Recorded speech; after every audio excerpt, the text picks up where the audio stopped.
I am a terrorist to the United States government. Before I step down from here, most of you are going to join me in that position. I have two questions that I want to ask you to determine if you're a terrorist or not. If you want to answer yes to the first question, raise a hand. Keep it up while I ask the second question. And if you want to answer yes to the second question, raise the other hand, okay? Question number one. Do you believe in the Declaration of Independence and the Revolutionary War that ensued from that? Question number two. Do you believe that the Constitution forms the civil base for our government? Well, now who's got the gun? Welcome, ladies and gentlemen. You're terrorists. According to the definition of our military, by your answers to that, by answering yes, you are a terrorist. But we got both hands up, so. They're already robbing you. They'll probably send a SWAT team in to find out who was holding us up.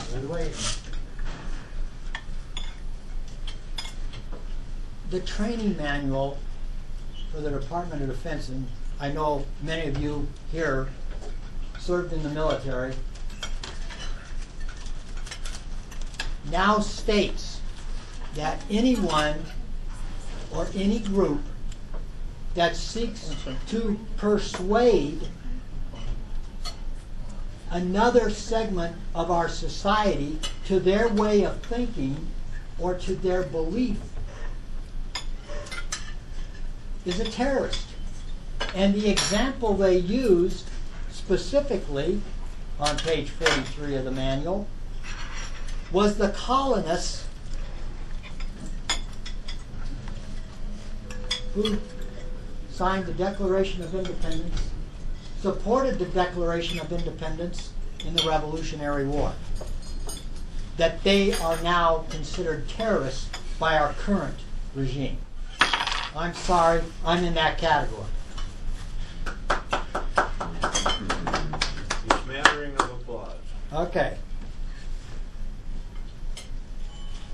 I believe I can prove beyond a shadow of doubt that our government has lied to the citizens, is lying to the citizens of this country, and will continue to lie to the citizens of this country. And the farther they go, the more the lies increase, statistically and politically. Therefore, I proudly accept the mantle of being a terrorist. But by declaring me a terrorist, they have created the most implacable terrorist that they imagined in their darkest dreams. Because I despise what my government has become. I loathe the fact that it has degenerated into nothing more than a political propaganda machine, and I willingly and proudly don the mantle of terrorist if that's the case, because that is not what this government was founded upon. This, I still believe, is a government that is created for the people, by the people, and of the people, and if that's unacceptable to the current regime, to the current political power, then I am a terrorist to them. And I will do everything to oppose them with every fiber of my being. And Mike, tell them how your sport code is consistent with your camouflage as a terrorist and/or. Well, if you decide to start throwing food at me, I can just turn and then nobody will know I've been hit. That's his best sport code he's got. Well, at least he can still fit you. That's right. I had one about like that, but I outgrew that a long time ago.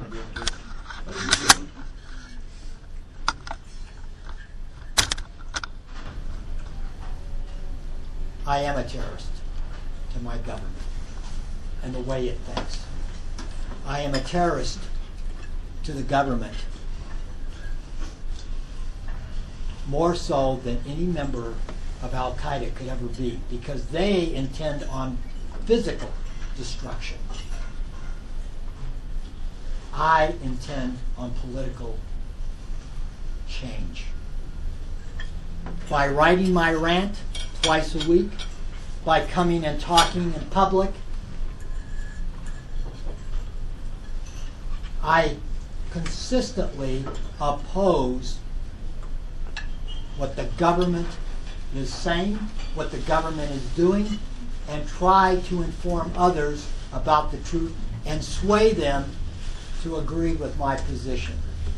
That makes me a terrorist by their definition, and I accept that title. Thank you.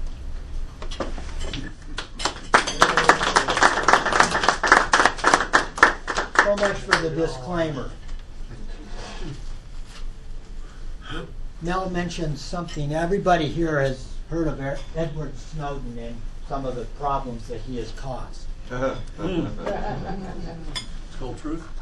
One of the problems that he came up with was he turned over collected materials, emails, to the Guardian newspaper that he had taken from National Security Agency files. Well, just like Lois Lerner of the IRS, one of those files came from an NSA administrator to the FISA court. Now, this is an official communique, but it was done to keep it off of the books, and it was done through a private email account, and Edward Snowden had it. FISA court? FISA court. That's the one that oversees, that approves what NSA does. What's the acronym? Yep, ISA. Yeah, but I mean, what is that? I, not right now, and you're going to love this, Mel, because I left my speech at home.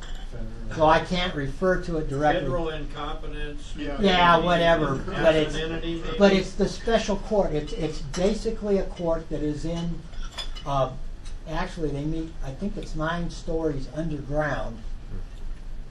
And they have a room, and they get together and meet there. And there's 3 judges that have to show up to vote whether or not they can approve the investigation that NSA wants. And it's So not it's kind of an oversight court? For it's supposed to be. Right. it's not what you see on your paycheck when they say FICA. Yeah. Where they keep the aliens from But- Roswell too, right? Yeah. It's one, This. it's one of those monkey courts. Yes. Referred to yesterday. Yep. Okay, what this memo was, it was dated October 12th of 2012, 3 weeks before the last election. It came from this NSA administrator whose name was redacted, so I don't know exactly which one it was. But it was in regards to the FAA 2008 regulation.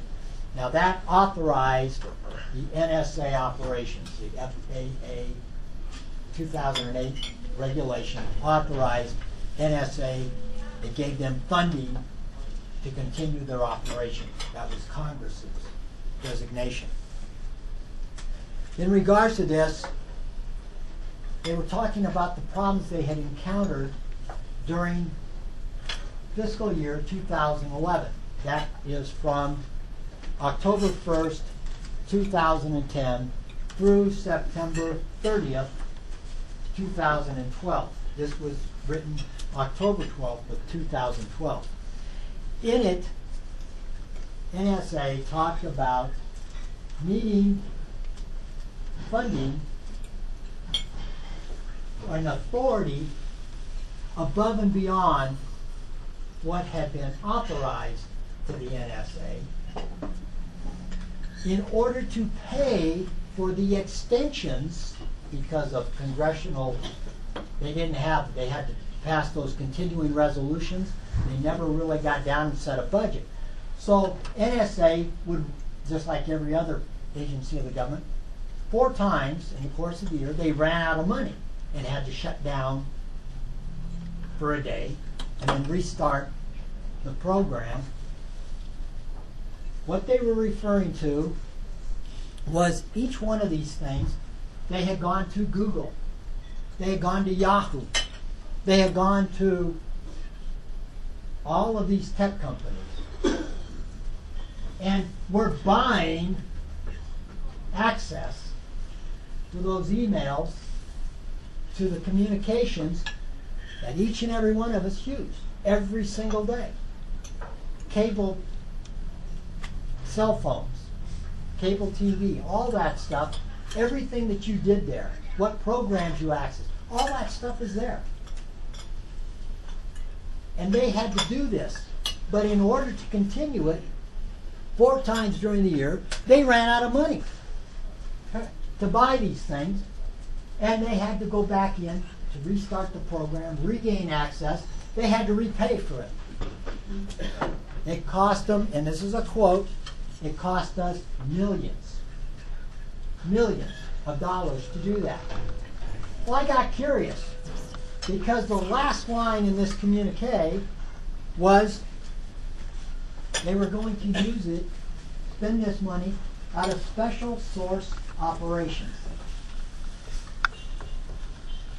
I looked at the budget. There is no special source operations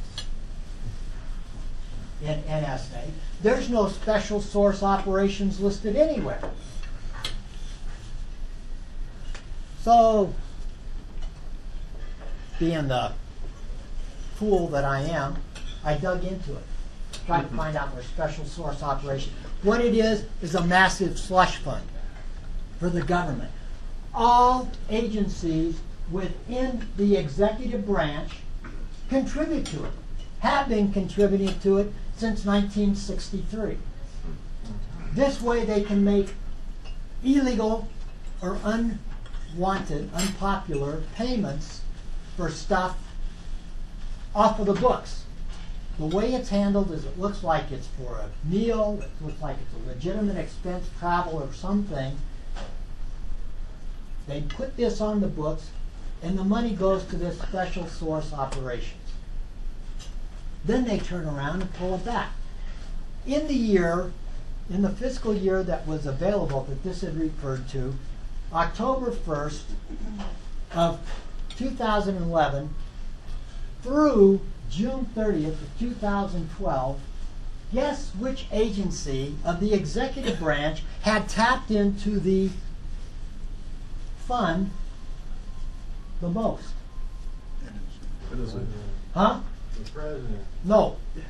And it's NSA. from the executive branch, all those agencies, Justice, Homeland Security, Health and Human Services, Treasury, all those. Which one would have tapped into it the most? Does anybody have a clue? Homeland Security? No. The Department of Justice tapped into it 17 times. Good idea. That's how they paid for Fast and Furious and kept it off of the books. 17 times they tapped into it. How much do you think that those 17 requests that were granted off of the books, how much do you think that totaled in pay? How much do you think they took out of the special source operation? Say at least $1 billion. 280 billion. $280 billion spent off of the books. Wow. But Department of Justice was not the agency that used the special source operation the most. The Department of Homeland Security is the one that officially used it the most. They sent in 23 requests, but 10 of those were denied. They got 13 requests. And those 13 requests totaled more than $250 billion. So the question was, that I got the last time I did this, was how big is this fund? It's bigger than the budget that the Department of Defense was given. It's bigger than the fund. It's more than 1/4 of the official, on the record, budget for the United States government. That includes transportation, that includes all the stuff that we know about, Social Security, Medicare, all those things that we know about. This fund was bigger than they, because they've been contributing to it. Only recently, as far as I can tell, only recently have they been tapping into it. It's been accumulating all these years. Part of the debt.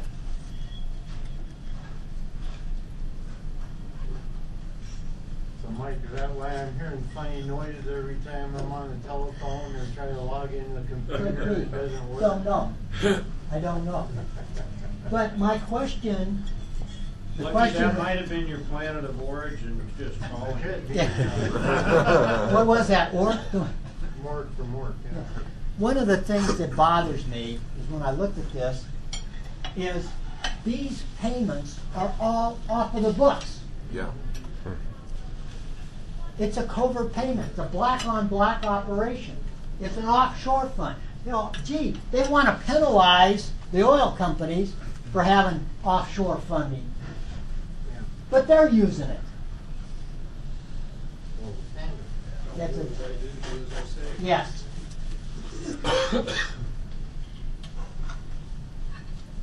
So regardless of whether or not you like Edward Snowden, regardless of whether or not you think that he is a traitor, as our government has labeled him, he did us a service. Yeah. Because who would have known about the NSA's activities if he hadn't done what he did? And that's a question I have for everybody here. I didn't know about it, and I follow it as close as anybody. And I didn't know what was there.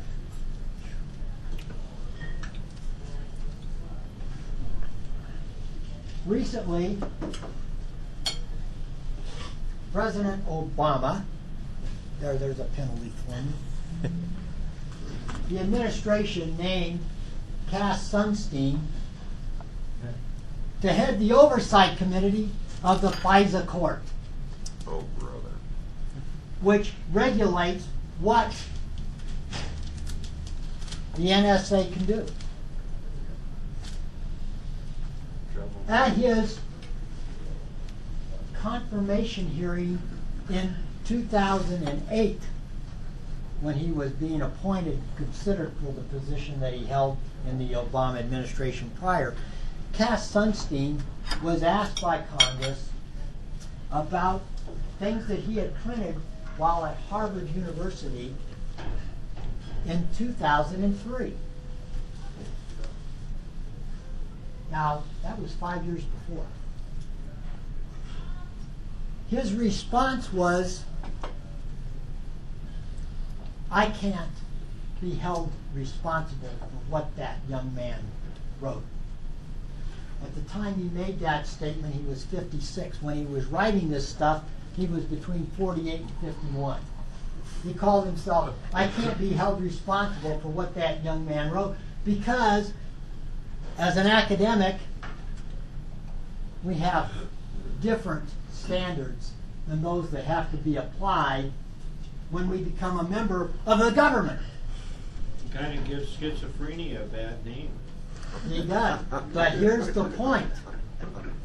What he wrote then was on involuntary organ donation. His position was, as an academic, you as an American citizen can opt out of giving your organs, but by not opting out and putting it on record that you do not want your organs donated, you have given tacit approval that the government can harvest those organs anytime it wants. Was he in the same department that said you could do an abortion up to a year age with a child? This is why, That was Harvard too. I'm sorry, but this is why the Obamacare thing does not consider anyone under the age of 7 to be a human being. What about those over 65, Mike? Well, those are They're gone. those are the ones that they're going to harvest. No. Before they die. This also was Cass Sunstein thing. But with Jack at his age, it will be a pretty bleak harvest.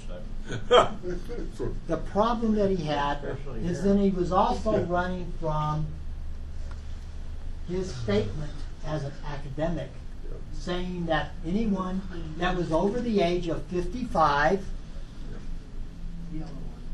should not receive medical treatment. Yep. Now he goes before Congress and says, "Oops, I'm sorry, I can't be held responsible for what that young man said. I don't know what he was thinking." So now he's on the FISA court. He's the oversight. Okay, what the NSA has to do is they want to look at Mike Macune. So by law, they're supposed to send a request to the FISA court to get approval to access directly my records. Now, Mike, is that oversight position kind of like a czar? Does it require congressional approval? This one did not require. No congressional approval. But here's what happens is it goes in and they make the ruling. Well, in Cass Sunstein's world, they said, wait a minute. This is for Mike Macune. He's on the terrorist list. Therefore, we don't need to get approval. Yeah, we can access it first. Then if we find something, then we can go and finish the paperwork to get it done. Does that apply to the police department as well? It applies to everything. Yep. They could go down and search somebody and question them and then tell them they're right. That's right. And it would be legal. But this is how his thinking is. And so now they've done the records and they found that it's there. By law, again, FISA has to now approve that they can take action against me. Not in Cass Sunstein's world. What he does is, wait a minute, Mike Macune is a flight risk, Mike Macune is some kind of a risk, therefore go ahead and do it, then we'll get the proper paperwork later on. And he will forget that he gave approval in the first place. They can deny it. That's right. It gives them deniable plausibility, if you will. It's kind of like the little guy in the cartoon that runs off the edge of the cliff, and he's still running, but he doesn't fall. Until all of a sudden he realizes he's off the cliff, and then, per effect, he drops down. That's deniable plausibility of the law of gravity. This is the same thing. Deniable plausibility of what we're doing, of how they're doing it. It's nuts. This was a guy that they've appointed to oversee the activities of the NSA, which we have already proven are unconstitutional, because they are following the holy grail of security without taking into account the rights and the freedoms guaranteed by the Constitution. Mike, I was at a conference in Broadmoor a long time ago and having a meeting with some of the Colorado Education Association staff. Pretty loud party, comes a knock at the door, and Ed Brogan says, "Who's there?" And the guy says, "Security." And Ed went to the door, he opened it up, he said, "I don't feel one damn bit more secure," and slammed it in the guy's face. Kind of like, okay. I had a question for you, Mike. Yes.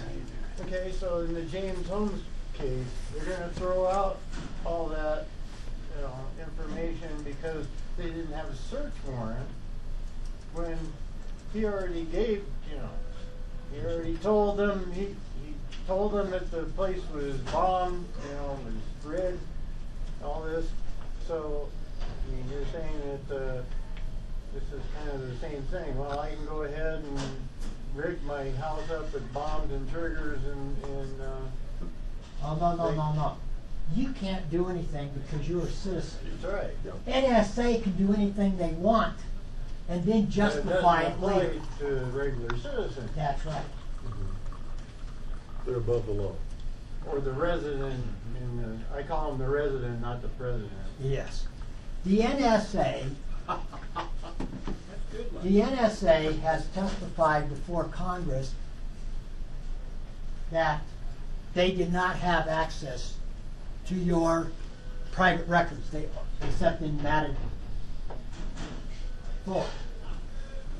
They may have a telephone number, but they couldn't access anything more than that. And yet, I have proof that they paid, and again, this goes back to the tech companies, they went before Congress and said, we never gave them access. They're right, they never did. They were paid for it. They were paid for it. $500 million.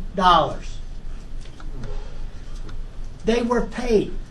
They took that and their stock went, but it had no veracity, no tie-in to what the economic situation was. It was because the government was taking tax dollars and running up a debt and paying for it.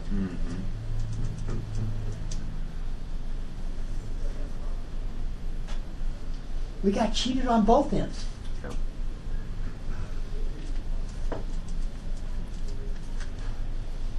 This is why I can stand up here and say I loathe what my government has become. I accept the mantle of being a terrorist because I hate, and that's the only word that fits, I hate what my government has become. It bothers me. It bothers me when I wake up.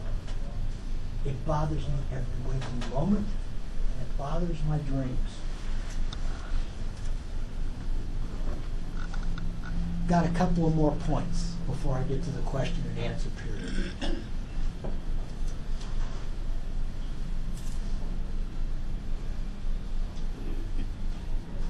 In August, the day, in fact, that you last heard me speak on this,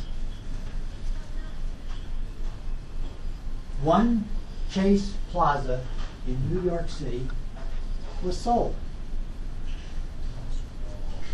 for $750 million. One building, just there. Who bought it? Huh? Nope. Good try. Close. It was sold to Fusan Management Investment Group. Say that again. Fusan Management Investment Group. You know where they're out of? China. Yeah. So that led me to do some research just to find out how much actual property in the United States foreign investors now have the controlling interest on. And I don't care if they come from China or Japan. Yeah, just outside interests now have the majority share of the stock in a company, or they actually own the physical companies themselves, the physical buildings.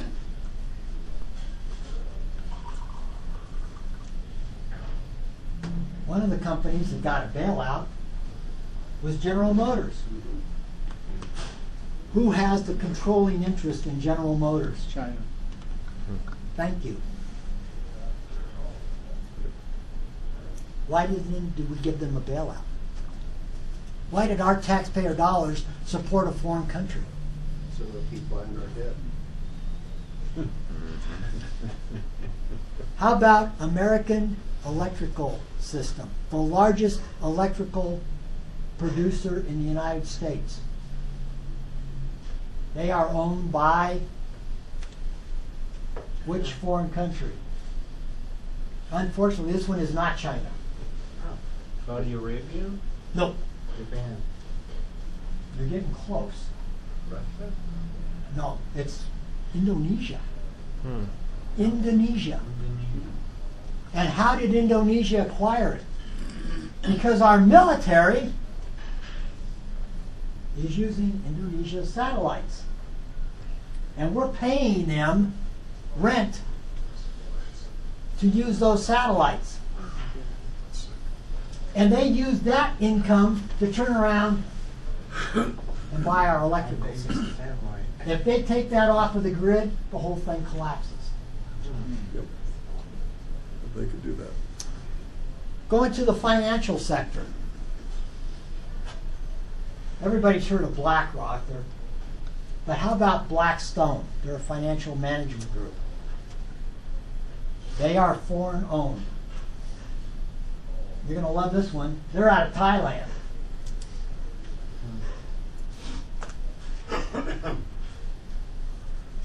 Right here in this neck of the woods, Hewlett Packard is no longer American owned.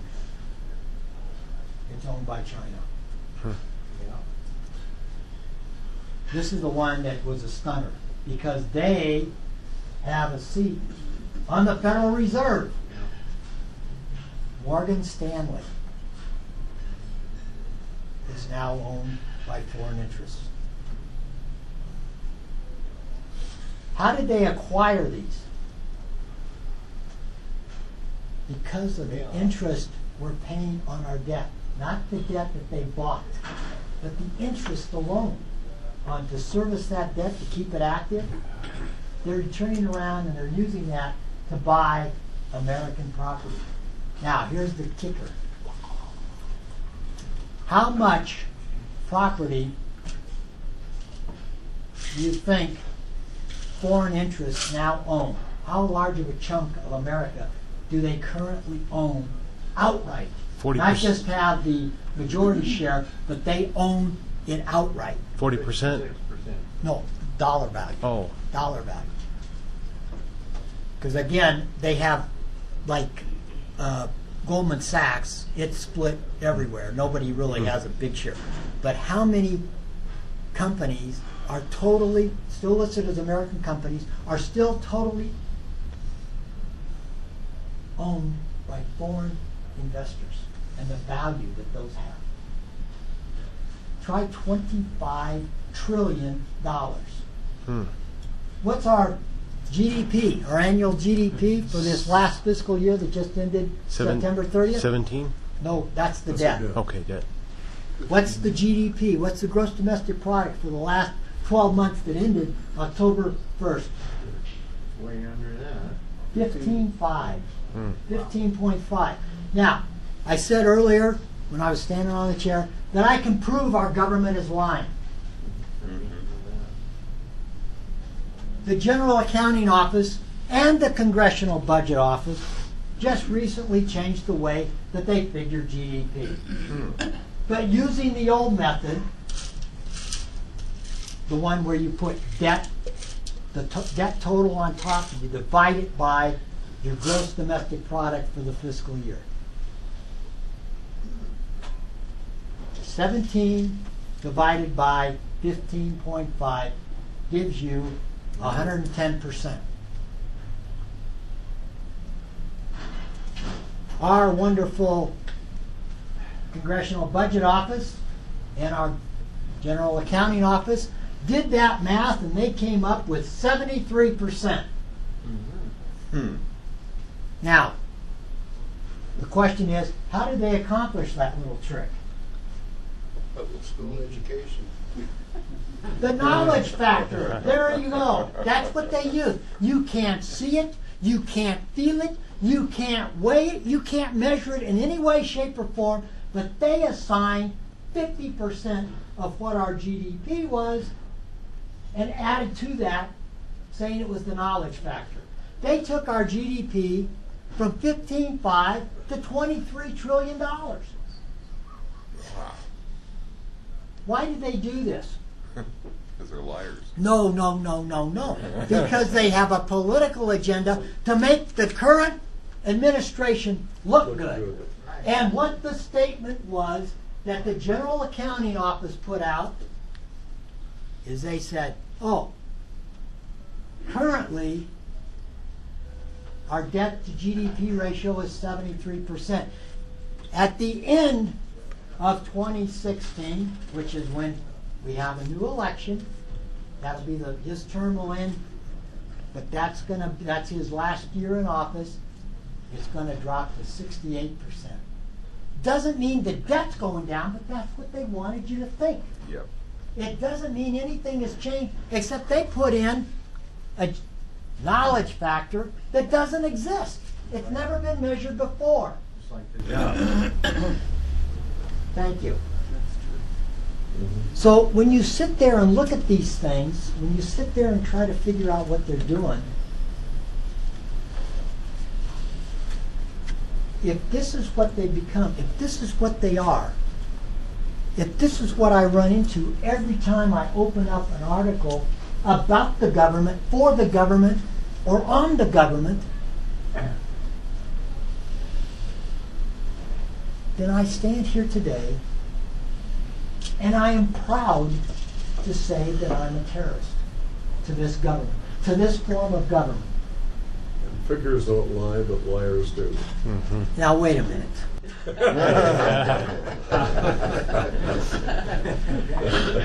I abhor this. This is the fourth time now that I've given the speech. It's the second time that I've been able to give it without having to pay a fee.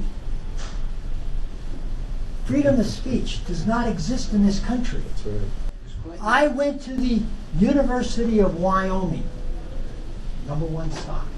Went to the University of Wyoming, and I had to pay a fee to get a permit to give the disclaimer in public on university soil. That's state property. I don't give a... I own it. I'm part of that state. Well, by the same token, I own the government. We are the government. And if I let them lie to me willy-nilly, I'm either stupid or I'm ignorant. It's our money they're spending. We're on welfare and want The other- handouts. The other time I had to pay for it was to get a permit to stand in the mall at the school that my wife works at, Laramie County Community College in Cheyenne. I'm sorry, there's something wrong with that. I'm exercising my First Amendment rights. I have not accused any individual. I've indicted the whole mess, but I haven't accused any individual. There was a guy we used to have named Eddie Childs. Anybody remember him? He ran commercials lots of times. And he'd start off as, I'm Eddie Childs and I'm mad as hell. And then he would tell you what was wrong, and he'd conclude that with the same thing. This is Eddie Childs and I'm mad as hell. He'd do that over and over and over. At least 3 times a day. For I don't know how many years he ran those kind of commercials. Gulf and Western was, because that was his company, and they sponsored him. And he'd come on and tell you what was happening.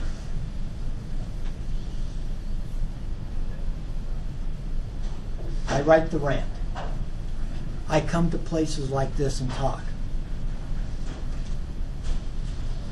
If there's any government official here, I'm going to tell you to your face, my name is Mike Macune. I am a terrorist to the government that you supposedly represent. And I'm mad as hell at you. Because you're allowing it to happen. You're an elected official. You should know better. You should do better.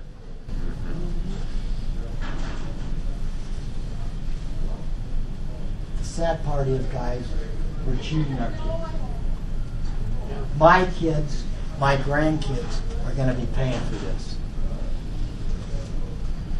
You look them in the eye and you tell me, you can come back and then tell me if you're not mad about what we've let our government become.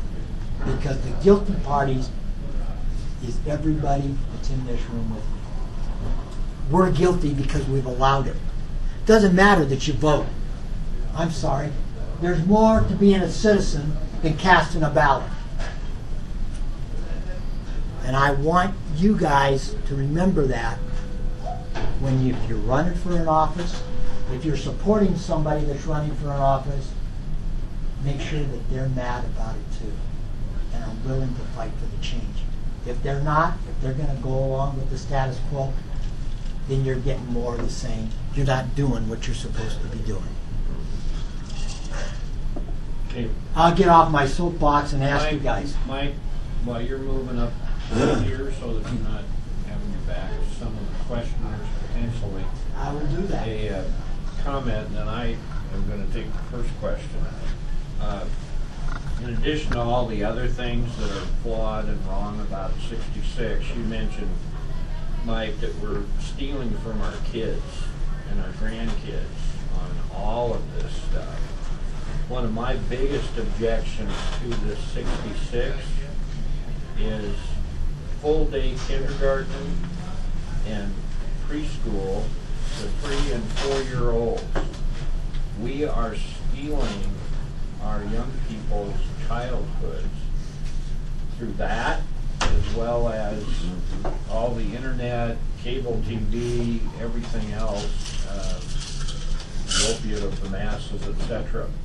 My question, Mike, short of just a full-blown shooting revolution or running sound trucks at midnight in hopes of educating the populace, your thoughts in terms of get the terrorist resurrection tour going and get you more for them? What? How? You have to tell what you know. You have to tell people what you know. It doesn't matter if you sit by and don't say something. If you sit by and let this continue, the status quo go on, then you're as guilty as the people that are doing it. And it doesn't mean that it's going to come down to a shooting match directly.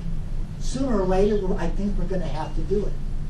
But it doesn't mean that you go out and start marching in the street. You try to persuade them. You become a terrorist, the way the government defines it, by trying to swing that person to your way of thinking, to see what you can see before you get out the guns. Violence, there's an old saying, violence is the last refuge of the incompetent. Well, I don't want to be an incompetent. There comes a time when that's your only option. We're not yet at that point.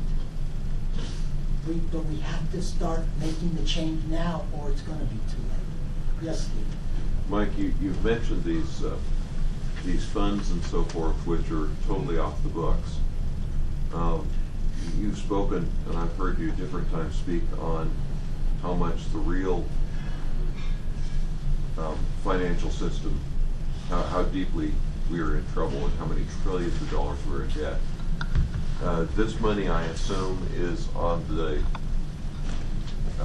non-disclosed side, so this barely adds to the ever-increasing cycle of debt. Yeah, but it's built in because it's off the books. They don't acknowledge that it's really there. They cover it up with other areas. Okay. It's a financial mess, yes. But Mike, we got rid of Betsy Wetsy. We now have the most rhino politician by the name of Cory Gardner. Yep. He's a Republican. And so everybody here is represented. If they're in Will County, I mean, if you're across the interstate, you're not represented by Cory Gardner. We have I was dumb enough to support that guy. So was a guy named Tom Hecker. He and I assisted in getting Betsy Wetsy her name in the press. I'll tell you something. You get a Democrat out, you get somebody that's worse on the Republican side. There is no division between the Democrats and Republicans. Oh, there is. I will disagree with you. Okay? There is a division, a big division, in the Republican side. The leadership has separated from the base Yeah. Yes.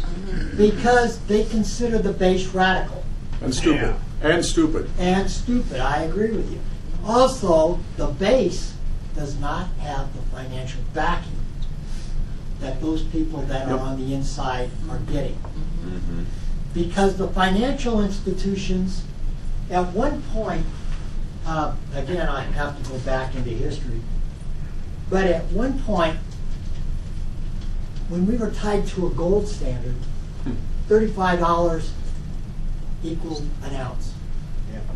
When General Motors stock went up, it was good for Wall Street. But it was also good for the average American because the dollar in his pocket was tied to that same thing. It had more value because GM had increased productivity. So when you were doing work, or our parents were doing work, the value that they got, the productivity that they came up with, added wealth directly into their pocket.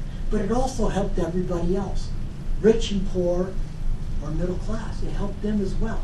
Now what happened was we turned away from that, got off the gold standard, and now debt became the driving force of value, quote unquote, value going up. So what you wound up with, if this was a graph, up until 1971, productivity went up, wealth went up, income went up. Since date 1971, productivity has continued to climb. Productivity has continued to climb in the United States. We're put out more product per unit work, per hour work now than we ever did before because we've got machines that help us. The problem is, right about 1971, real income, real wealth flatlined because we went off of the gold standard. It was debt driven. So productivity is debt driven, and that's the difference. I'm not the only one that's done that chart. Stansberry, the financial firm, Stansberry and Associates, did the same chart. They came out with theirs just about a week ago. But the thing is, our figures, my figures and theirs were off. We didn't agree by that much. But the overall aspect of where income went and where productivity went are exactly the same. Productivity continues to rise, but real wealth, real income in the United States, flatlining. The government's got a little thing called inflation. And what they did is, if your wealth, if your income is flatlined, you're actually making less than you were because of inflation. And it's eating it up. Another question. Yes? Corey Gardner's representative approached me at breakfast the other morning. I gave her a piece of my mind. She didn't enjoy it. I told her, I said, I'm going to be one of them that's going to try the primary again. You wouldn't do that. He's a good man. I said, he's a Democrat in disguise. And basically, another thing I've discovered, basically, if you give to even a good Republican, it's going, part of that's going to the Republican Party. And the Republican Party is rotten from the top. It's rotten from the top. You've got to cut off the head. That's why I say it's separated. The base is over here. The top is moved up here. And I don't care if you're Republican or Democrat. I really don't. The only difference between the two, what we got in the political leadership today, is the Democrats are going at 75 miles an hour towards the end. The Republicans are doing 45. I'm sorry, but they're on the same track. They're going the same place. Well, how many Republicans voted?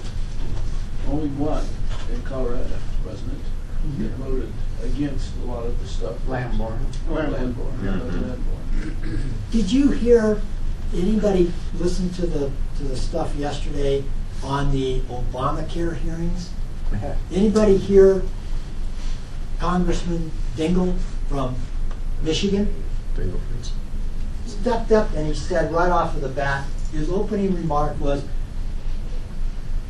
we have to understand that health care is a right and not based upon financial resource. Bull. Oh, really? Bull. Well, That, okay, everybody in here is shaking their head.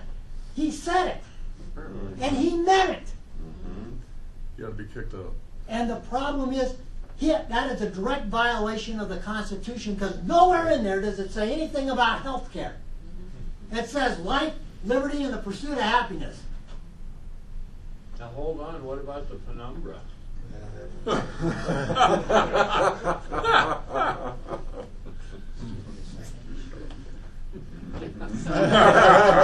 Good one, Mike. Justified with good cause. Principal's office. No, guys, Suspended. I don't do this because I like to. I do this because I have to. 4 years ago, Somebody got you. they put this little guy in my hands. And literally, I did not see his face. I saw superimposed over where his face should have been the amount that was his share of the national debt. I'm sorry, I love that little guy with every fiber of my being. But the problem is, I had to start talking again. I'd gone silent for 25 years. I had to start talking again because of him. I'm doing this because of my grandson.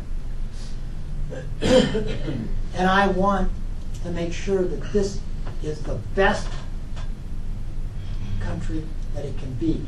That the country I remember as a kid is the one that he gets, not some watered down piece of junk that communist Russia was, or that Germany was. And I want you guys to understand that and join me. Yeah. Like, why is it? I guess I've heard about inflation all my life, except for the last 10 years. All of a sudden, there's no inflation. I'm sorry. I have a Buick. I have Lincoln Park Avenue out there that I bought almost new in 2001. That is a 2000 Lincoln. That same car is 5 times the price of what I had to pay for it back then today. Any form of Lincoln, you're talking about $40,000 to $60,000. Mine cost $15,000. Why isn't anybody talking about inflation? Because government doesn't recognize inflation. Because they're on debt. Yeah. They're running on Hiding the debt. facts. And if there's inflation, they've got to account for it. You're on Social Security. Yeah. Okay. If they would have put in the true inflation, they couldn't have afforded it even on a credit basis. Yeah. Well, part of the answer to your question is that a while back, feds took out energy and food from the The basis that you have to live on. Took out measure. housing too. Yeah. And Yeah. it's been a terrible Stupid. distortion for the American public. Finn, And compounding that problem, the food aspect, is the effects of ethanol on corn, which makes cornflakes. when I went to school, there was one consumer price index. How many do you think the government has today?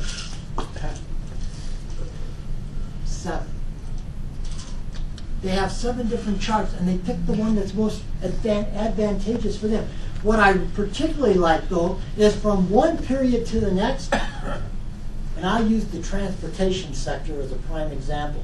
A year ago, the transportation sector was showing a big increase in durable goods sales. So that was included in the monthly GDP report because it made it look good. If they hadn't used it for the 9 months prior, it had been cut out, because otherwise, instead of having a positive gain, our economy would have been showing a decline. They do this, they're playing games. They're changing the numbers. It's not the same stuff. Yes, sir? I think a lot of those 7 various indexes were created by various cabinet departments to fit the needs of the respective cabinet A departments. political agenda. Yeah, yeah. I was gonna say that, in 1961, my dad bought my mom a Lincoln Continental. It was $3,000, and in 64 and a half, when the Mustang came out, it was $1,800. Yeah. And The Camaro was $1,500. yeah, I sell gold and silver and convert IRAs into gold and silver. I tell people that the problem that you're dealing with is that Article 1, Section 10 of the Constitution says that the only real money will be gold and silver. Your paper stuff is currency, it's not money. It's fiat. And that's absolutely true. Right. And that if you were in 1963, I was in Corpus Christi, Texas in 1963, I could take a quarter, buy a gallon of ethyl, that was premium gasoline, you all will know. And I would have 6 cents left over that I could buy a piece of Bazooka bubble gum and a Hershey's candy bar, which is bigger than what they are today. Today, that same quarter, 1963, has $4 worth of silver in it. I can still buy a gallon of premium unleaded gasoline. So the purchasing power of real money hasn't changed. It's the purchasing power of our currency. And if you want to see the difference of what the true inflation is, and that from $35 an ounce, and what is it today? It's 1,435 was yesterday afternoon. That's your inflation rate. True. And as we also tell people, because I'll have a $20 gold piece and a $20 bill on my table there, that in 1913, 100 years ago, I picked that date because it was 100 years old. In 1913, you could buy a suit of clothes at the general store and then go down to the livery and buy a horse. Today, that $20 gold piece is worth $1,600. You can still buy a suit of clothes and a horse with it, but the $20 bill in 1913 is only worth 4 cents. Yeah. One of the things I did when I first started talking again, literally, I would hold up a piece of paper and a $100 bill. And I'd ask people, which one would you want? Inevitably, they'd point to this. It's the same thing. It's paper with ink on it. It's a perceived value. Yeah, it's a perceived value. And that's the difference. And that's why we have continued to see real income flatline. Because perceived value and real value are 2 different things. This is why the market is going up because of perceived value, when in reality, their earnings, their profits are declining. Yeah. No, me Oh, and you? then Barry. Okay. I'm taking back over, okay. Uh-oh. Would you explain again, kind of like the bouncing ball, but how inflation is not being stated? You were talking about credit and mixing in gold and currency and stuff, and you lost this recovering socialist at like square one. Okay. I'll go back and use his example. When I was a kid, in the quarter, and he's right. Gasoline was 19 cents a gallon, 19.9. And if I bought 10 gallons, They gave me a plate or a bowl or a cup or whatever. I mean, there's some incentive to come in and use their gasoline at 19 cents a gallon. It's the same exact gasoline now as it was then, except they took out the lead. Yeah. And how they got the lead out is before they added the lead in. Yeah. So by removing something that so they didn't have to add it in, Should be cheaper. they raised the price. Should be cheaper. It should be cheaper. But how do you measure, and I want you to do this, Mel, tell me, how can they make knowledge part of the GDP? If you can answer that question, I can answer yours. Especially while they're dumbing them down. Yeah. Boy, I hate to get hoist on my own talk. Michael, when I was talking to Lindsey Williams on Tuesday, you know, his wife is from Poland. And of course we had Cyprus that happened earlier in the year. And now they had Poland where they took 50% of the wealth out of the pensions and different things. Now we have currently in our country, I don't remember when it was adopted, but the Dodd-Frank bill. When does that officially affect us in our country here with people that have cash in the banks? That's one of the questions I get all the time, and it is here. Yeah. It is here. Chase, I used them earlier today, Chase Bank, JP Morgan Chase, now has put a ban on shipping money out of the country. Yep. And there is a portion of the bill. You have a checking account. Everybody's got a checking account. What, Mike, what date is that? Just a second. I'm sorry. Everybody's got a checking account. If I went in there today to cash a check on that account, by law, by the Dodd-Frank bill, they don't have to honor that request for a withdrawal from my account for 180 days. In essence, what has happened is, what is your money that you put in there now belongs to the bank. That's right. It's the bank's asset, not yours. True, but that's because when you give the bank your money, what you're doing is loaning it to them, and you're an unsecured creditor. That's why they wrote it that way. And the yes. next 5 largest banks are doing the same thing following JP Morgan Chase. Yes. JP, though, was the one that sent out the letters. That's right. They sent letters out informing people that as of November 17th, they were going to start using this method. And the problem is, until you got the letter, or if you haven't gotten the letter from your bank, you don't know.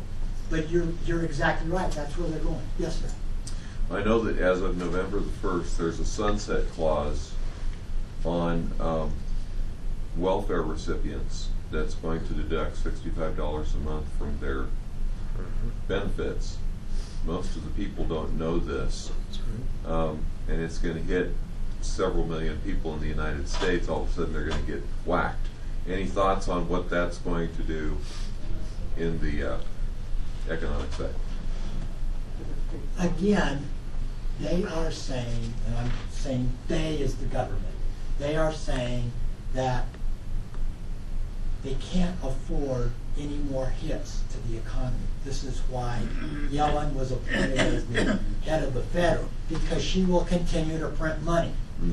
The problem is, every time, every day, every hour that they run that printing press, it's hurting the economy in the long run, not helping it, because they're adding to the debt and reducing the value of the fiat that you've got in your pocket.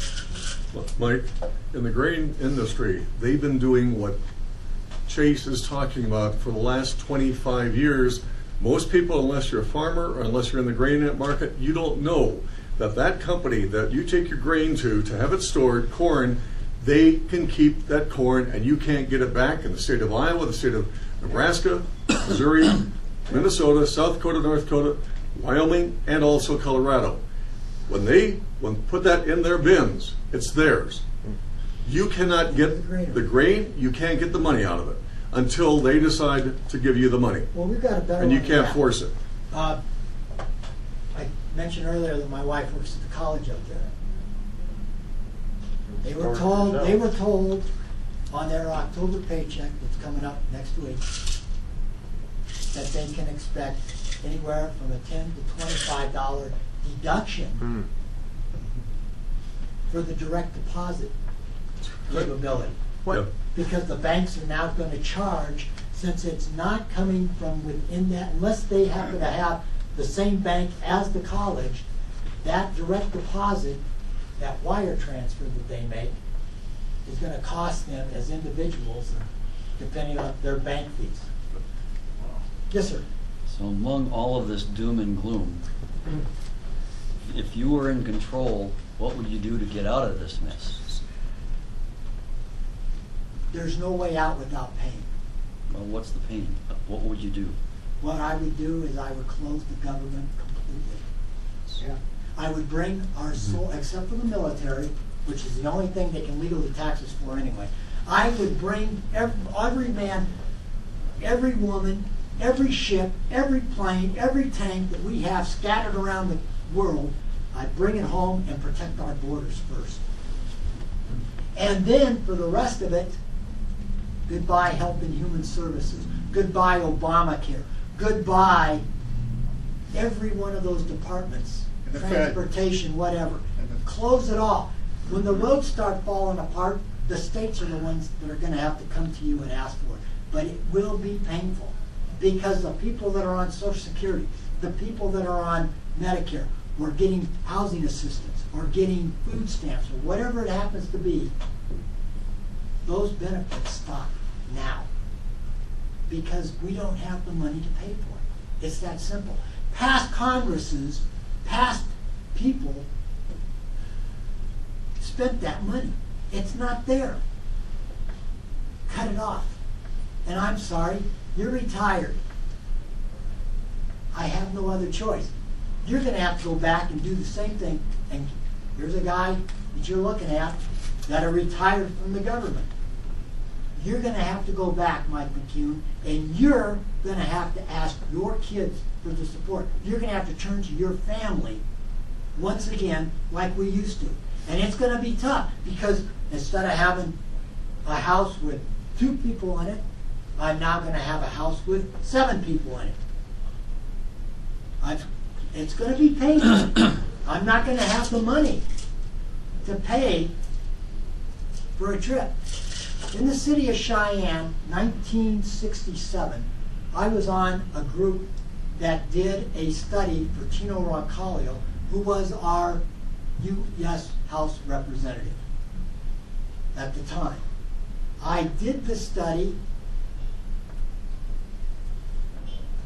on the people that were receiving welfare benefits of some kind at that point. And it got so ugly, because those people weren't on welfare because of circumstances in over 90% of the cases. Like a massive illness or a disaster of some sort within the family. They were on welfare because it was easier than working then. We're all going to have to become Amish. So I went back to Mr. Roncalio and I wrote that opinion on it. He called me into his office and he says, "You've forgotten your roots." It wasn't mine, it was him. He wanted to continue giving it because that's where his power came from. That's right.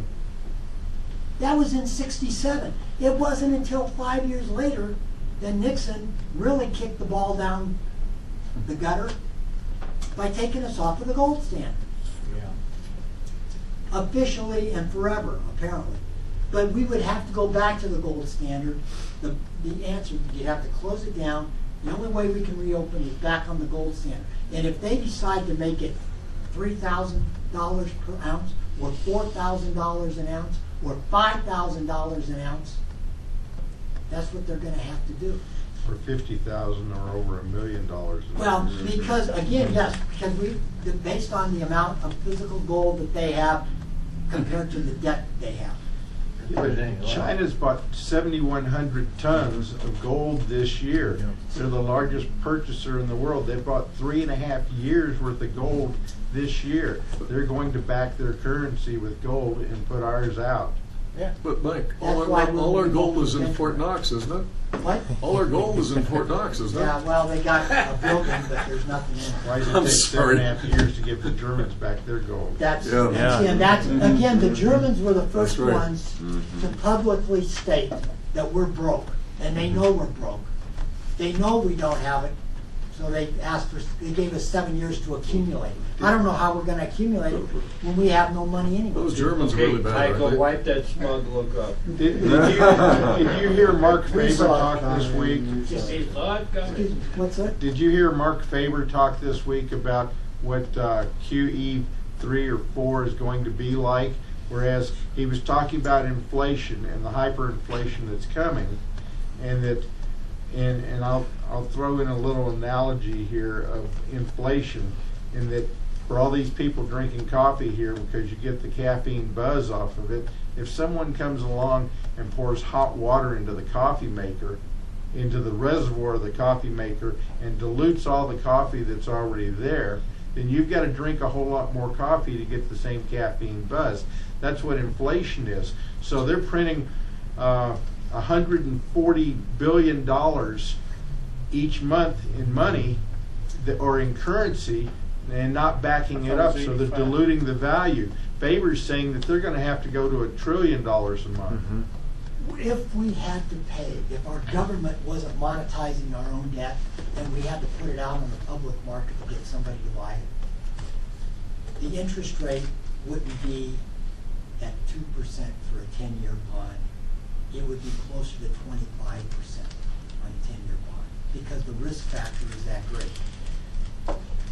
You're right, and I mean that you see what's going on, but the problem is most people, and I have not read Faber's report, but I wrote about this in my rant several times about the false numbers, about how they're doing this, and it comes back over and over and over again. Somebody mentioned the haircuts that they're given to various, like Cyprus, where all of a sudden you walked into the bank when they reopened it, and 30% of what you had in the bank had been taken by the government. They're going to do that here. They're already doing They're already doing that. They're doing it in Europe. And I have a copy of that, by the way.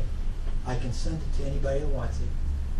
On April 5th of this year, I wrote a rant about how Cyprus was a test by the United States government to see how well we would respond to that haircut in Cyprus. Oh, Big John from the public. Yep.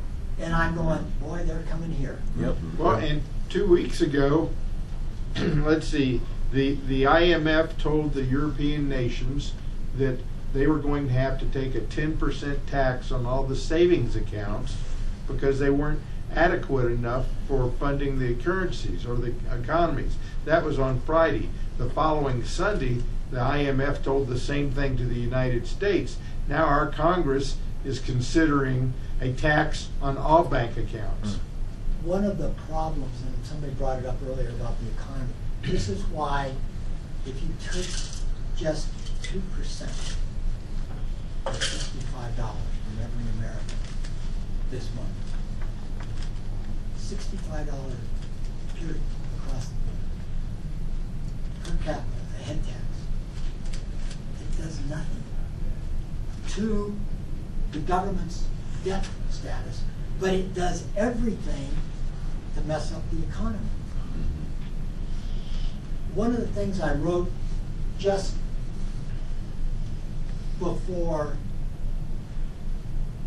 the third quarter ended on September 30th was how they had revised, the analysts on Wall Street had revised the expectations from here to here. They weren't quite in negative territory, but they had lowered them so drastically. And I said they were doing this so that when the reports, third quarter earnings reports start coming in, we'd meet expectations. Well, what they failed to account for was that not here, but a 4-story building is where those earnings and those expectations were 30 years ago. Now, with a less valuable dollar, with a diluted situation, they're not there anymore. This is what they were expecting in July when the quarter started. Now they're down here. And you look at the headlines today, look at the headlines for the last week. Since Monday,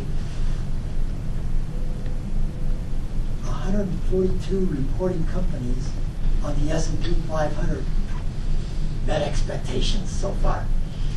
When in reality, based upon what the economists in the government were expecting back on July 1st, not a one of them, not a one hit expectations.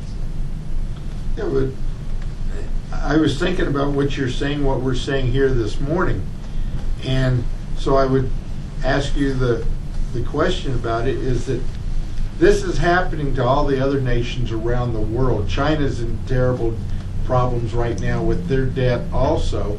It's not just a U.S. thing.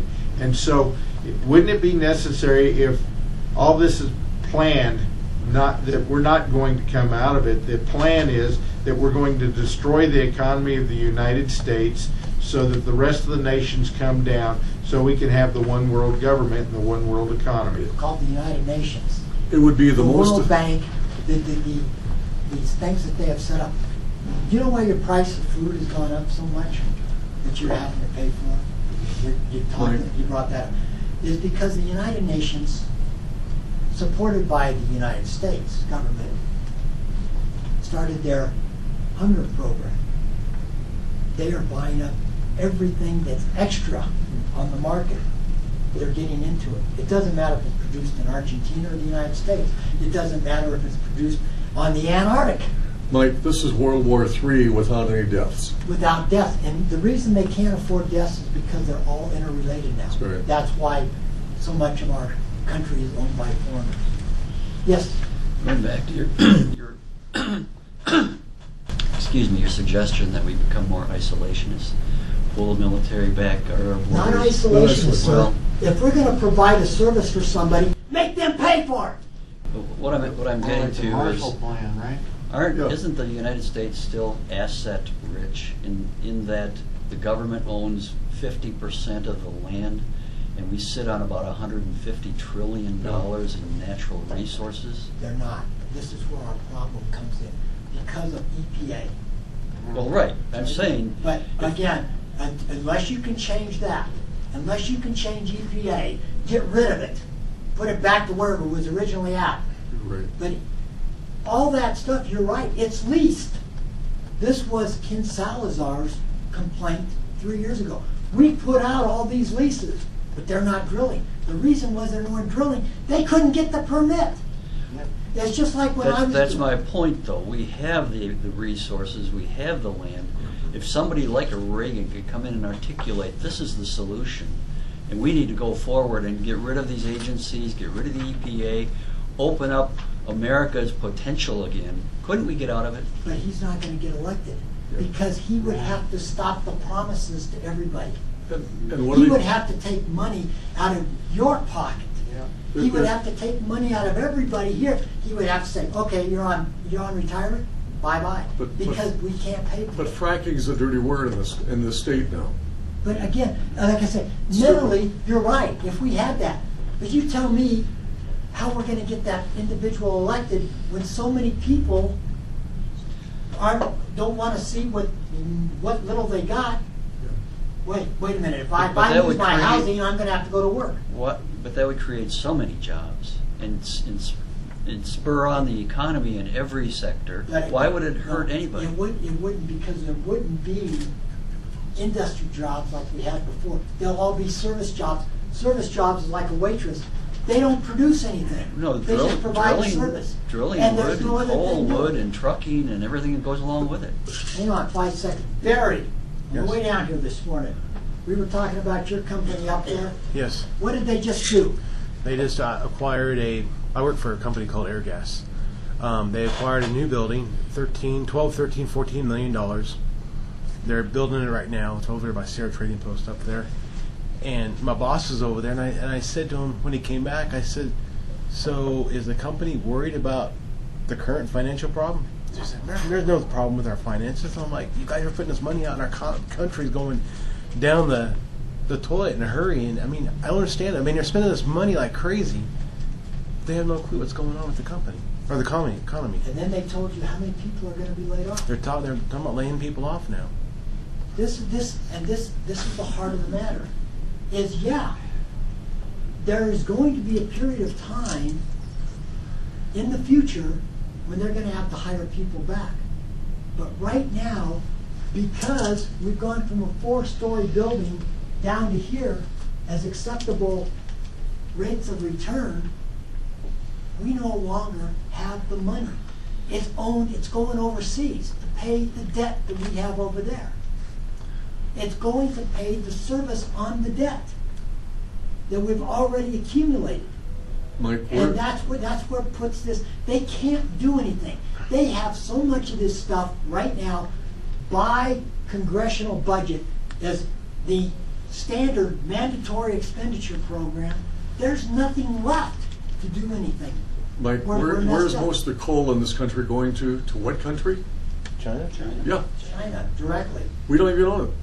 They own it And all. Wyoming is one of the largest coal producing states in the country. None of that coal is going to Wyoming, it's going to China now. Yeah. In fact, yesterday, on my way coming down to a meeting here, I passed coal train, not one, but 2, heading into Wyoming from Colorado. Makes no sense.